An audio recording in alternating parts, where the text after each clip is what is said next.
Hello guys, welcome to our channel Dental Age, your age in the dental learning. So today we are going to study developmental stages. But उससे पहले हमें पढ़ना पड़ेगा स्ट्रोमोडियम and dental lamina. स्ट्रोमोडियम जो रहता है वो प्रिमिटिव ओरल कैविटी रहती है जो एम्ब्रियोनिक डेवलपमेंट के वक्त तैयार होती है। वो लाइंड होती है स्ट्रैटिफाइड स्क्वैमस एपिथेलियम से। उसे हम बोलते हैं एक ओरल एक्टोडम। और ओरल एक्टोडम और फोरगट में जो मेम्ब्रेन प्रेजेंट रहता है उसे हम बोलते हैं बकोफेरेंजियल मेम्ब्रेन, जो कि यहाँ पे हमें दिख रहा है। ये एम्ब्रियोनिक डेवलपमेंट के वक्त जो फोरगट और बकोफेरेंजियल मेम्ब्रेन और उसके बाद रहता है स्टोमोडियम। ये देखो गाइस, अंडरस्टूड।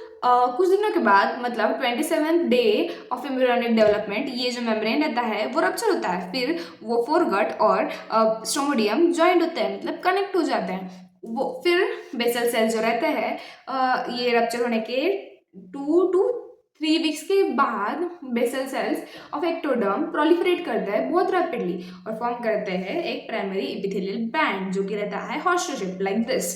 ये जो है ये है primary epithelial band. I'll show you how this is present.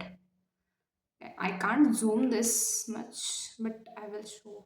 मतलब ये शेप का रहता है, ऐसे ऐसे शेप में।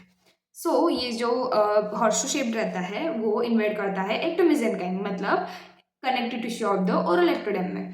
फिर वो डिवाइड करता है 7th वीक में डेंटल लैमिना और वेस्टिबुलर लैमिना। फिर इसमें हम पढ़ने वाले हैं कि ये जो डिवाइड होने के बाद डेंटल लैमिना तीन हिस्सों में हम देखेंगे।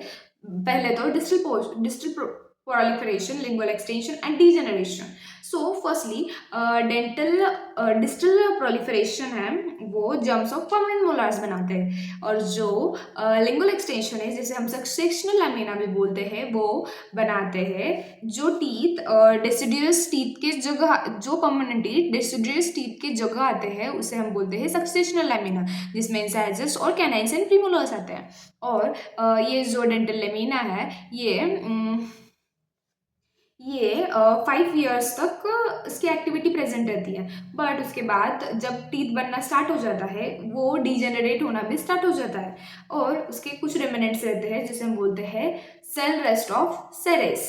ओके, सो इसकी हम टाइमलाइन देखेंगे। अब टाइमलाइन में हम देखेंगे कि फर्स्ट परमानेंट मोलार जो है 4th month in vitro utero बनता है, और second molar first year after birth के 1 साल बाद, थर्ड मोलार 4th और 5th year, first 4th month of in vitro, second first year after birth, third 4th और 5th years, and successional lamina in vitro 5th to 11 month old age, मतलब जब 5th in vitro and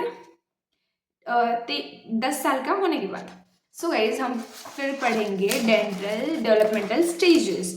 इसमें teeth अलग अलग size and shape के होते हैं, मतलब कुछ टीथ बड़े, कुछ टीथ छोटे, कुछ अलग डायमेंशन के, कुछ अलग, बट उसके डेवलपमेंट एक ही स्टेज से गुजरते हैं।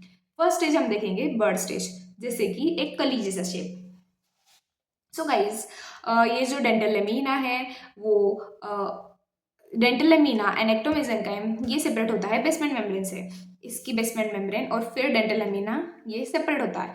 ये जो डेंटल लेमिना है वो डिफरेंशिएट होता है राउंड ओवल स्वेलिंग्स में। 10 डिफरेंट स्वेलिंग्स रहती है फ्यूचर डेसिडुअस टीथ के अकॉर्डिंग, मतलब यहाँ पे होगा तो यहाँ पे ही प्राइमरी टूथ आएगा, यहाँ पे होगा तो यहाँ पे ही प्राइमरी टूथ आएगा corresponding to its deciduous teeth position.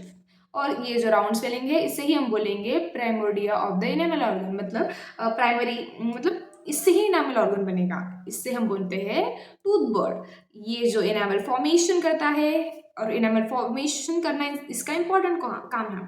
Enamel organ 2 cells present रहते हैं इसमें peripherally and centrally. Peripherally low columnar, centrally polygonal cells. So guys इसमें होता है formation of dental papillae and dental sac. Dental papilla जो form होता है एक्टोमेसेनकाइमल condensation होता है, मतलब बहुत ज़्यादा सेल्स माइटोसिस हो गए, बहुत सारे सेल्स हो गए, बहुत गर्दा होगा। फिर गर्दा होने के बाद ये जो सेल्स रहते हैं न्यूरल क्रेस्ट सेल्स ये प्रेजेंट रहते हैं एक्टोमेसेनकाइम में, इनका माइग्रेशन होता है, मतलब वो हिल जाते हैं अपनी जगह से। फिर वो फॉर्म होता है डेंटल पेपिला, और ये कहाँ फॉर्म होता है इनेमल ऑर्गन के नीचे सबजेसेंट।